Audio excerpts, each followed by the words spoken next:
All down. A Sunday edition of Game Day Final starts right now. Sunday, wow. Third down, Kalijah Kancey had Jayden Daniels instead. He grabbed his flag. He would have been down in flag football, but this is tackle football. Zane Gonzalez, the fourth different Washington kicker this year, ricochets it in from 37 yards out. The Commanders, a playoff win for the first time in nearly 2 decades. They are off to Motown. And we are off and running on this edition of Game Day Final. Yes, Dan Quinn, it is presented to you by Mercedes-Benz. That's my dude, MJD. I am Chris Rose. This is a 90-minute edition. You pull up, ready to go, dude? Yeah, I'm fueled up, ready to roll. Can you believe that last-second field goal off the upright like that, huh? I mean, it was such a tough situation for the Commanders, but not for the Commanders, for the Buccaneers, but what a job that Dan Quinn's done. Jayden Daniels done an awesome job. I mean, what can you say? What I can say is we're this close to divisional weekend. It gets started Saturday on ESPN and ABC. Texans and Chiefs. The nightcap, the Commanders on a short week at the Lions. That's on Fox. Then Sunday, the winner of the Vikings and Rams game at Philadelphia. That's on NBC. And then to finish it up, the Ravens and Bills. So juicy on CBS. But let's once again break down how Washington won this thing. Tampa with a field goal to tie it late. Washington takes over with 4:41 to go, and Jayden Daniels continues to not play like a rookie. Yeah, listen, the no huddle really helps this young guy out because it's hard for a defense to scheme up blitzes. But I thought in this 2-minute drive, if I was Todd Bowles, I would have just heated Jayden Daniels up.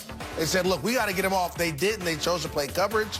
He beat him not only with his arm, but with his legs in critical moments. And he set up a game-winning drive. And this is, the funny thing about this, Chris, is he's not new to this. He's true to this. Does that make sense? He's done this multiple times throughout the season, and they believe in him to go out there and make these last-second, last-minute drives. I mean, they just literally took their time converting third downs, getting first downs over and over again, and just wasting the clock away. Well, they got it with 4 minutes left, right? 4:41. And you went all the way down to kick a last-second field goal.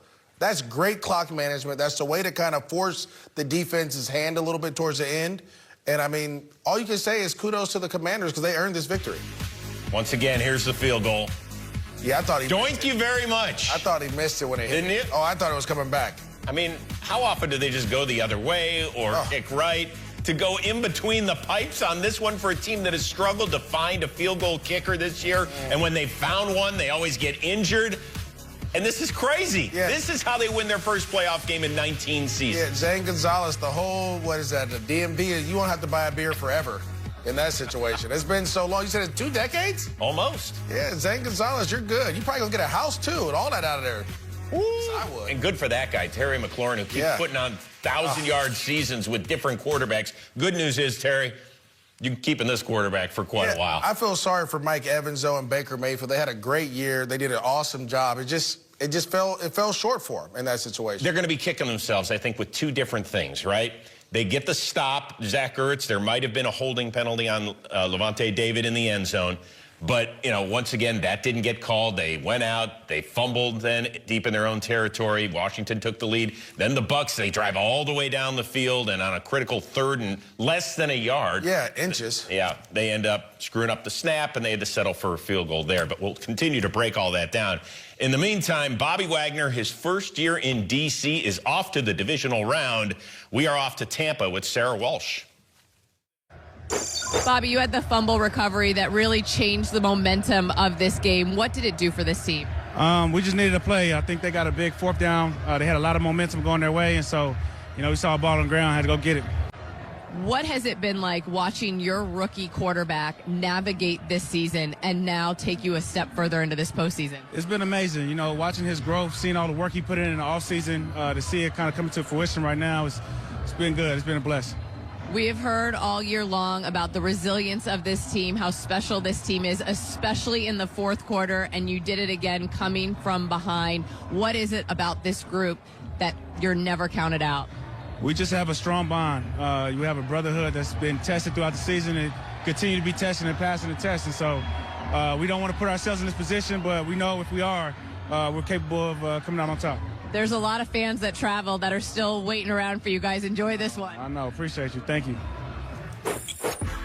Matthew McConaughey, who knew? Congrats to Josh Harris and Adam Peters and Dan Quinn, the players. All the fans been one here since 74. Hell, okay. All right. I just thought he knew, hook 'em horns. That's all I thought he was. Oh, but okay, this is a better feeling than what happened earlier in the week. No question. You got to get it where you can take it. Yeah. Who knew? Once again.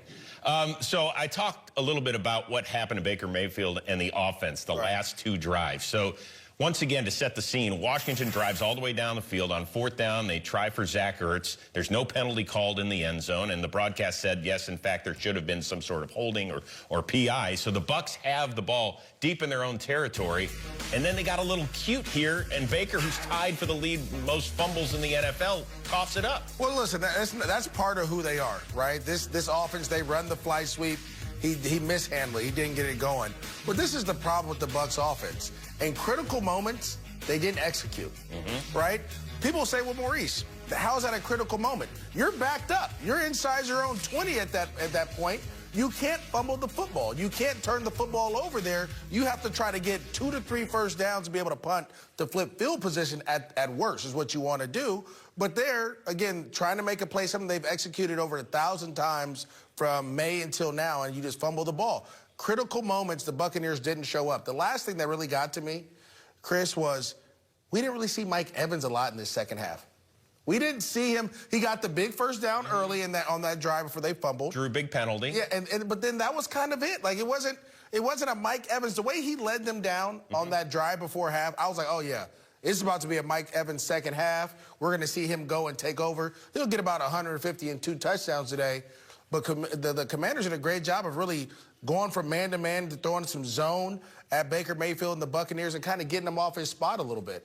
With Jayden Daniels, we know that he came into the NFL as the #2 overall pick. Heisman Trophy winner, had been at 2 different schools at Arizona State and LSU. Right. But we wondered, with as much change as it had been going on there in Washington, what this was going to look like this year. The fact they made the playoffs, and now he leads a game-winning drive, which is something we saw just a few weeks ago against Philadelphia. By the way, that's Philly's lone loss in the last 14 games was against this kid and Jayden Daniels. What is it that he does that other rookies can't? Well, I think it's 2 things. One, I believe that this team was a quarterback and a couple pieces away, right? And I think a lot of people, they were that close? Well, I felt Terry McLaurin was really good. You needed a play caller that was going to be able to really expand what this quarterback can do. You go out and get the play caller that you want for your quarterback. This quarterback's ability to run the football helps his offensive line that has struggled in moments. But look, he gets on the run. Linebackers come out of their zones. He's able to throw the ball. He's a playmaker.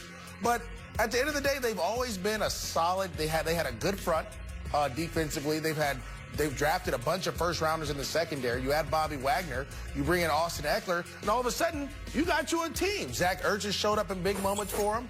But to me, at the end of the day, this kid has done a great job of really taking what's given to him, right? If it breaks down, he's willing to run. They do QB runs. And his mobility has really put this offense and this team on its back as of late. First rookie to lead his team in passing yards and rushing yards in a playoff game. Pretty impressive stuff out there, dude. And let me say this, too. When you watch the tape at LSU of Jayden Daniels, you saw this. There was no ifs, ands, or buts of what he was going to do. He was explosive with throwing the football, and he was explosive running the football. So, to me, when you see that, I'm not surprised that he's able to do this. We know that mobile quarterbacks in the NFL give defenders and defenses trouble. If you remember yesterday, we were talking to Mike Tomlin about what Lamar Jackson brings. Makes it what? 11-on-11 football. Now, all of a sudden, I have a running back that doesn't have to see 2 guys. He has to make 1 guy miss and has the ability to go. Or my quarterback is one-on-one with a safety or a linebacker. And if you're quicker, you make the